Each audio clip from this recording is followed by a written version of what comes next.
Hello दोस्तों, हमारे पास SP125BS variant OB2 version. इस गाड़ी में प्रॉब्लम है, फर्स्ट सर्विसिंग करा के लेके गाड़ी कुछ दिन पहले, और गाड़ी ज़्यादा चला भी नहीं है। 2752 किलोमीटर लगभग चला हुआ है और गाड़ी में इंजन में एक साउंड हो रहा है। चलिए दिखाते हैं आप लोगों को गाड़ी को स्टार्ट करके कि गाड़ी में किस चीज़ का साउंड है। स्टार्ट कर लो।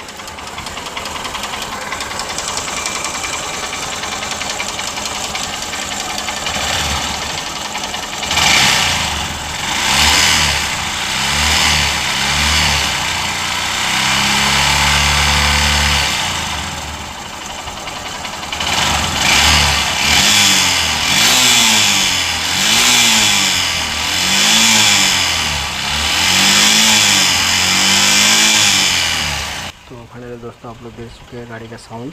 तो इसकी गाड़ी में किस चीज़ का साउंड हो रहा है, आप लोग को जानकारी होने से ज़रूर कमेंट करें और हम लोग को कमेंट में ज़रूर बताएं। ऐसे इंटरेस्टिंग